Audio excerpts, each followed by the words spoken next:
چونکہ قیامت سے پہلے ایک ہوا چلی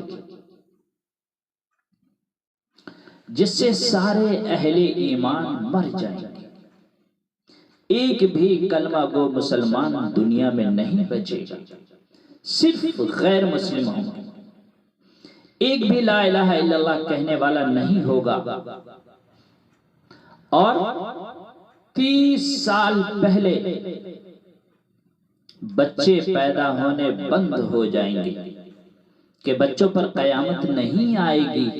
یوم تذہل کل مرضعۃ عما ارضعت، یہ ہولناکی تشبیہ کے لیے ہے، ایسا نہیں ہے کہ یہ ہو رہا ہے، نہیں، چونکہ کافر کے بچے بھی معصوم ہیں، مسلمان کے بچے بھی معصوم ہیں، اور وہ سب جنتی ہیں۔ آپ نے ایک حدیث میں فرمایا کہ جتنے نابالغ بچے مرتے ہیں وہ جس مذہب کے بھی ہوں وہ سب جنتی ہیں، اور حضرت ابراہیم علیہ السلام کے پاس رہتے ہیں، وہ ان کے باپ ہیں، انہی کی خدمت میں رہتے ہیں۔ تو 30 سال پہلے بچے پیدا ہونے بند ہو جائیں گے، اور 30 کے اوپر والوں پر قیامت ہوگی کہ وہ جانوروں کی طرح ہو جائیں گے کہ سڑکوں پر زنا کریں گے، سڑکوں پر زنا کریں گے۔ عقل مند انسان عقل سے خالی ہو جائے گا، عقل نام کی کوئی چیز نہیں رہے گی۔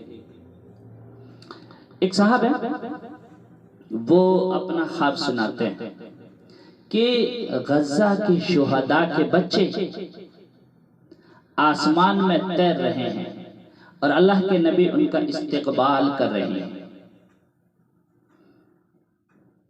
ہمیں دکھتا ہے ظالم ظلم کر رہا ہے، یہ بات صحیح ہے کہ وہ ظلم کر رہا ہے، لیکن ہماری تو موج ہے کہ سب جنتی ہو گئے، جتنے بڑے شہید ہیں وہ سب جنتی ہیں، جتنی عورتیں شہید ہیں سب جنتی ہیں، مرد جتنے سب جنتی ہیں، وہ بچے بھی شہداء کے سب جنتی ہیں۔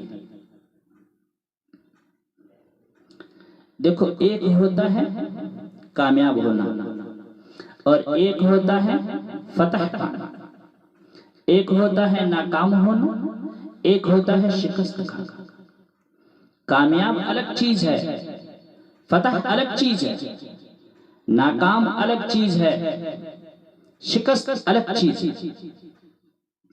کربلا کے میدان میں سب سے مقدس خون بہایا گیا، سب سے پاکیزہ خون بہایا گیا، اور بظاہر ان کو شکست ہوئی، ساروں نے سر کٹوا کے نیزے پہ چڑھ گئے، لیکن وہ کامیاب ہوئے،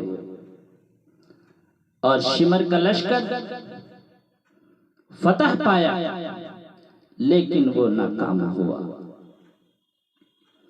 جب ابن زیاد کا سر مصعب بن عمیر کے سامنے، جیسے حضرت حسین علیہ السلام کی گردن ابن زیاد کے سامنے رکھی گئی، تو اس نے ایک چھڑی اٹھائی اور منہ پہ مارا اور کہنے لگا، اتنا خوبصورت چہرہ آج تک میں نے نہیں دیکھا، اتنا خوبصورت تر و تازہ چہرہ آج تک میں نے نہیں دیکھا۔ ایک صحابی ہے برزہ اسلمی، کھڑے ہوئے روتے ہوئے فرمایا، ظالم چھڑی نیچے کر لے، اس ہونٹوں پہ میں نے اللہ کی نبی کے ہونٹوں کو لگتے دیکھا۔ جب اللہ انتقام لینے پہ آئے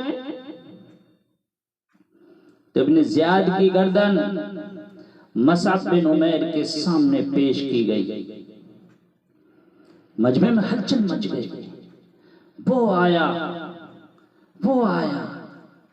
کیا آیا دیکھا، ایک چھوٹا سا سانپ تیزی سے آئے، اس کی ناک میں گھسا اور منہ سے باہر آ گیا، پھر ناک میں گھسا اور منہ سے باہر آ گیا، پھر ناک میں گھسا اور منہ سے باہر آ کے غائب ہو گئے۔ پھر تھوڑی دیر بعد واضح ہوئی، وہ آیا، کیا آیا؟ وہی سانپ تیزی سے آیا، ناک میں گھسا اور منہ کے اندر جا کر غائب ہو گیا۔ تو ابن زیاد فتح پایا لیکن ناکام ہوا۔ امام علیہ السلام اور 72 ساتھیوں نے شکست کھائی لیکن وہ کامیاب ہو گئے۔ جنگ سے پہلے آپ کو اونگ آ گئی اور جب آنکھ کھلی تو ہنسنے لگے۔ حضرت زینب نے کہا یہ ہنسنے کا موقع ہے، کیوں ہنستے ہو؟ کہا کہ اللہ کے نبی خام میں ملے تھے، خام میں آئے تھے، کہنے لگے بیٹا میں لینے کے لیے آ چکا ہوں۔ تو اللہ تعالیٰ نے سب کو، کسی کو نہیں چھوڑا، جتنے قاتلین حسین تھے سب قتل ہوئے۔ حضرت عثمان کے قاتل سب نے اپنی موت نہیں مری بلکہ سب ذلت کے موت مرے۔ تو میرے بھائیو یہ امتحان کی جگہ ہے۔ اللہ اپنے محبوب کی امت پر یہ امتحان لا کر، یہ حالات لا کر ہمارے گناہوں کو معاف کرنا چاہتا ہے۔ تو میں عرض فلسطین پر بات چل رہی تھی کہ اس سرزمین پر یہ دوسری مسجد ہے، مسجد اقصی۔ 4000 نبیوں کے باپ اور ہمارے نبی کے دادا ابراہیم علیہ السلام اس سرزمین پر تشریف لائے اور آرام فرما رہے ہیں۔ اسحاق علیہ السلام، یعقوب علیہ السلام، داؤد علیہ السلام، سلیمان علیہ السلام، زکریا علیہ السلام، یحییٰ علیہ السلام، ان سب کا ذکر اللہ نے قرآن میں کیا ہے۔ ان کے علاوہ سینکڑوں نبی ہیں، نہ ان کا ذکر قرآن میں ہے نہ تاریخ میں ہے، جو اس سرزمین پر آرام کر رہے ہیں۔ تو میرے بھائیو یہ محشر کی سرزمین ہے، یہ نبیوں کی سرزمین ہے۔ میرے نبی نے فرمایا ارض المنشر والمحشر، کہ یہ محشر کی سرزمین ہے۔ اور پہلا بڑا مارکا روم اور صحابہ کے درمیان ہوا فلسطین میں، اجنابین کی جگہ پر، اب وہ جگہ رملہ کہلاتا ہے۔ روم کا لشکر 90,000 اور صحابہ کی تعداد صرف 30,000۔ حضرت خالد بن ولید اس لشکر کے امیر تھے۔ جب حضرت ابوبکر صدیق کو پتہ چلا تو انہوں نے کہا کہ جس لشکر میں رافع ہو وہ کبھی شکست نہیں کھا سکتا، کبھی ہلاک نہیں ہو سکتا۔ اور رافع کون شخص ہے؟ رافع وہ ہیں جو وہ کہے اللہ وہ کرتا ہے۔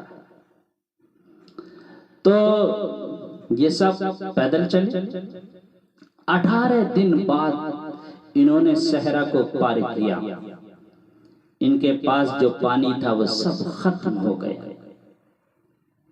صحابہ نے کہا بس اب ہماری طاقت نے جواب دے دیا، اب نہیں۔ تو کہا رافع کو بلاؤ، کہا کہ اب ہمیں پانی چاہیے، پانی ختم۔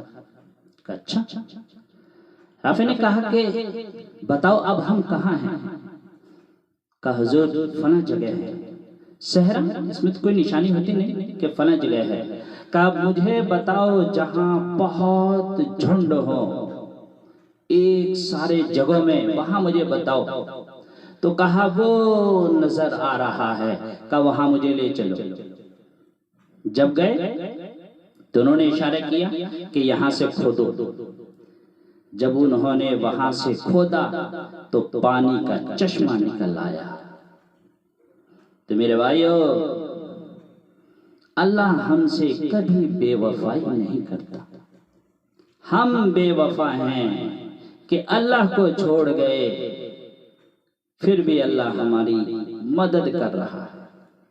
حضرت جبریل آئے، عرض کیا رسول اللہ، اگر جہنم کی دیوار میں ایک سوئی کے ناکے کے برابر سوراخ کر دیا جائے، یہ پوری دنیا کوئلے کی طرح ہلاک ہو جائے گی، ختم ہو جائے گی.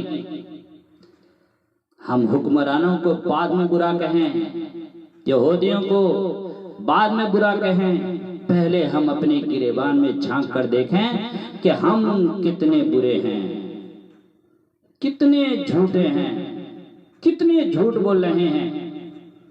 کتنوں نے نماز چھوڑ رکھی ہے، سود کا بازار گرم ہے، دھوکے باز ہیں، ماں باپ کے کتنے نافرمان ہیں اور دوسروں کو برا کر رہے ہیں. اس حمام میں تو ہم سب ننگے ہیں. مجھے ایک آیت یاد آئی، یوم تذہل ذرہم یأکلوا ویتمتعوا ویلہہم الامل فسوف یعلمون. اللہ کہتا ہے میں نے محبوب چھوڑو، انہیں مزے لینے دو، مستی کرنے دو، صرف 4 دن، اس کے بعد میں دیکھوں گا کہ میں ان کے ساتھ کیا کروں گا. اور ہمارے بارے میں کیا کہتا ہے؟ وَلَنُذِيقَنَّهُم مِّنَ الْعَذَابِ الْأَدْنَىٰ دُونَ الْعَذَابِ الْأَكْبَرِ لَعَلَّهُمْ يَرْجِعُونَ. ہم ان کو دنیا میں چھوٹے چھوٹے عذاب دیتے ہیں، بڑے عذاب نہیں دیتے، تاکہ یہ لوٹ کر میرے پاس توبہ کر کے واپس چلے آئیں. جو اللہ کو نہیں جانتا، اللہ نے انہیں چھٹی دے دی ہے. جو بچے اسکول میں پڑھتے ہیں انہی کی حاضری بھی ہوتی ہے، غیر حاضری بھی ہوتی ہے. اور جو نہیں پڑھتے، آپ کا بچہ اگر غلطی کرے اسے آپ تنبیہ کرتے ہیں، ڈانٹتے ہیں. گلی کا بچہ کیا کرے، آپ کو کیا کہیں گے انہیں؟ میرے بھائیو، ہم نبی کی امت ہیں، اس لیے اللہ ہم سے بہت پیار کرتا ہے، ورنہ ہم بھی دوسروں کی طرف بندر اور خنزیر ہوتے. یہ اللہ کا شکر ہے نبی کے ہم امت میں ہیں جو آج ہم بچے ہوئے ہیں. اس لیے میرے بھائیو، اللہ سے لو لگاؤ، انہی سے پیار کرو. اللہ ہمیں دنیا میں بھی کامیاب کرے گا، آخرت